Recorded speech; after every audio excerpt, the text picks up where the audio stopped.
Hello everybody, video here for you today. This is the Retro No Cap recap of The Curse of Oak Island Season 8, Episode 12, called Digging Their Heels In, originally aired January 26th, 2021.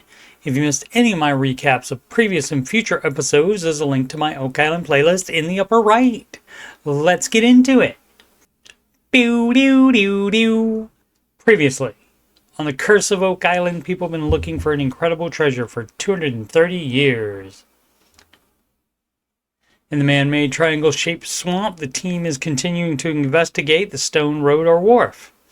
Billy is excavating around it to determine its borders.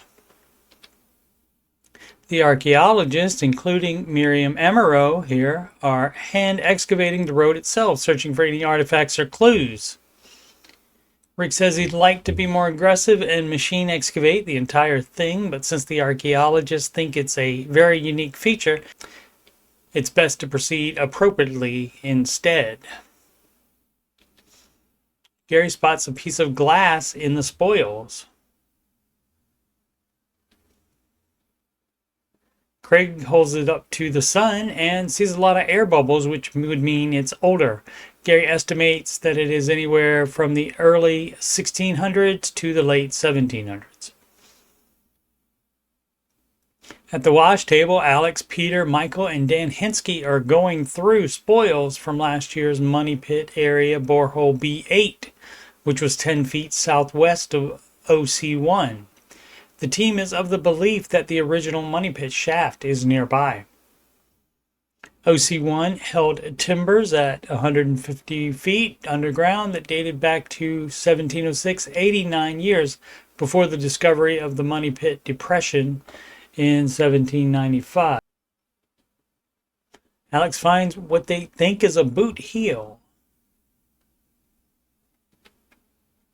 I never think anything involved with Oak Island is a coincidence, but it just so happens that the next two episodes of Season 12, as I'm recording this Retro No Cap recap, are called Boots on the Ground and If the Shoe Fits, referring to Sir William Phipps, discoverer of the wreck of the Concepcion Spanish treasure galleon. He delivered 22 tons of silver and other treasure to the English crown and was knighted for his efforts. A second trip resulted in just 5 additional tons, and his explanation was that locals had looted the wreck. This led to the theory that he and his assistant and Freemason, Andrew Belcher, who was caught in Mahone Bay on one of Phipps' ships around the same time Phipps was returning to England with the second load, hid some of that on Oak Island. I'll include more about this on the Looks Back and Ahead video that we'll post on Sunday, March 23rd, 2025.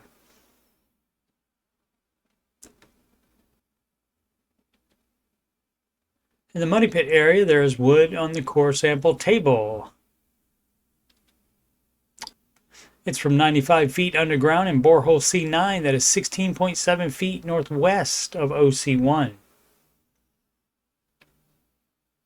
As shown here, it just about lines up with the center of the garden shaft / women's memorial in the area where many earlier digs have taken place by the Laguna team all the way back to very early searchers like William Chappell and Gilbert Hedden. Charles Barkhouse grabs a piece of the wood and does the Dan Blankenship bucket of water test, in which sinking means older, floating means newer. It goes right to the bottom of the bucket immediately. Next core sample is 98 to 108 feet underground and also contains wood. All of the core samples are metal detected with a pinpointer. Most of the older wood they find does not contain metal fasteners. They feature wooden dowels instead. Charles does get a hit here, but then it disappears. So Rick says, call Gary. The metal detection expert arrives and does not get a signal in that particular location, but does further down the table. He says it's iron based on the rapid vibration of his pinpointer. It turns out to be completely concealed inside a piece of wood that Rick breaks apart to reveal part of a square nail. Gary says the date range is anywhere from Roman times to the late 1700s. We nailed it, mate. Associate Professor of Chemistry at St. Mary's University, Dr. Krista Brousseau, joined the war room via video conferencing to present her analysis on the rosehead spike encrusted with concrete that was found 1 week prior in the OC1 spoils. It was already determined to have predated the discovery of the money pit. Rick says one of his favorite type of war room meetings is when science is brought in and test results are given. Dr. Brousseau says that very little calcium is present in the concrete, so it's not a natural occurrence or a Portland cement. It's fly ash. Rick thinks it could be related to the chapel vault. In the summer of 1897, searcher Frederick Blair's driller, William Chappell, drilled into a concrete-covered box 153 feet underground, and when they brought up the drill bit, it had gold flakes on it as well as a piece of parchment with the letters VI.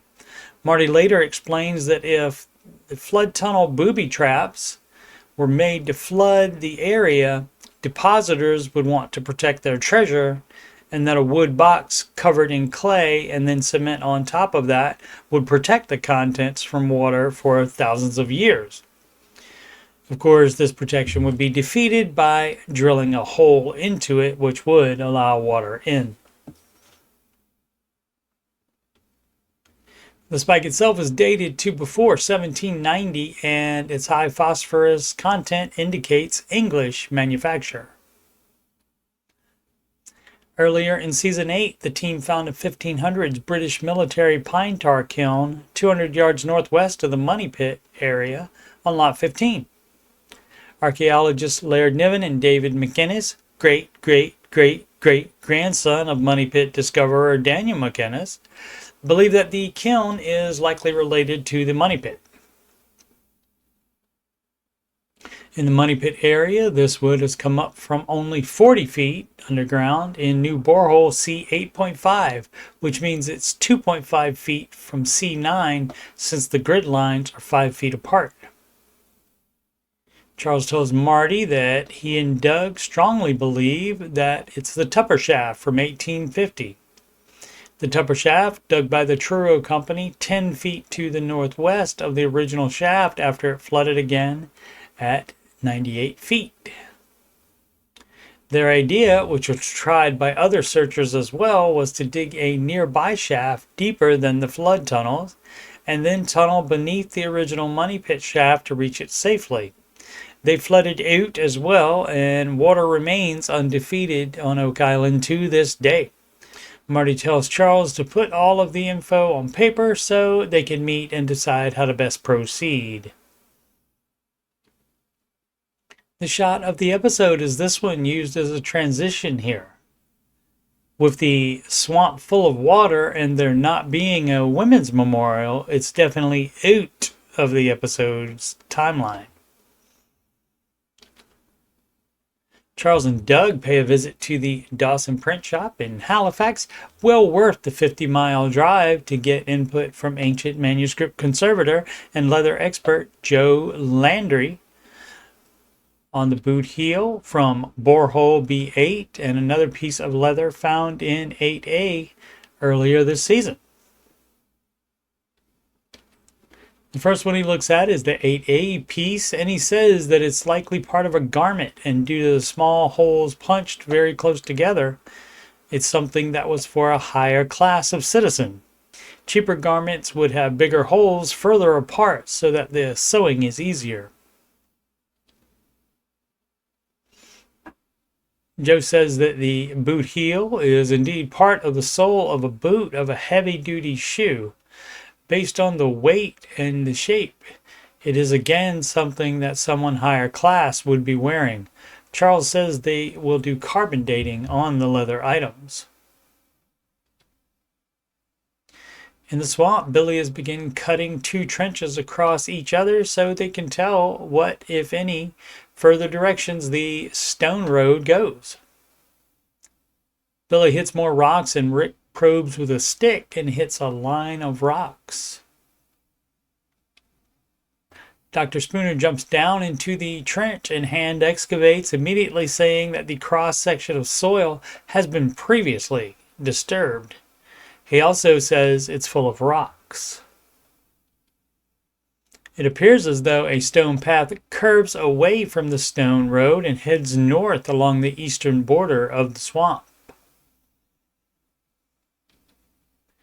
Gary gets an iron hit in the spoils and finds what he suggests is a keg key. It has a square hole on the other side. The next day, before continuing to dig to expose more of the path, Billy spots a flat rock in the soil.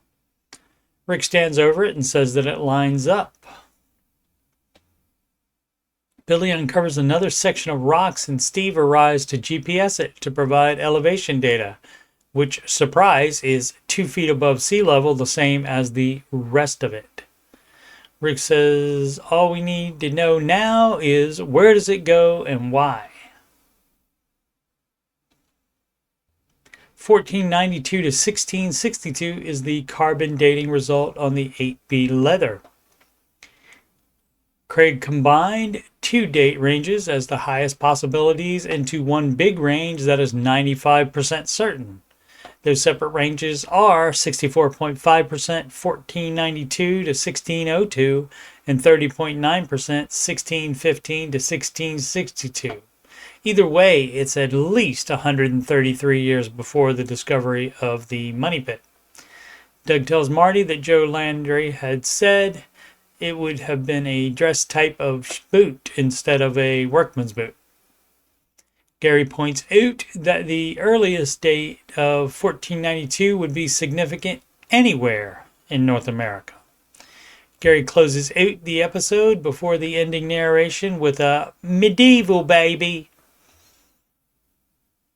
I'll be continuing retro no-cap recaps of Season 8 while also recapping the new Season 12 episodes late Tuesday nights as they air. All other episodes are in my Oak Island playlist. I'm also doing retro no-cap recaps of Season 2 through 4 of The Secret of Skinwalker Ranch as I have time. Seasons 1 and 5 and the first 5 episodes of Season 2 are all done and they're in that Skinwalker Ranch playlist. Skinwalker Ranch comes back in June, I believe, early June. Thanks so much for watching. Please subscribe, like, and comment. Sempre avanti.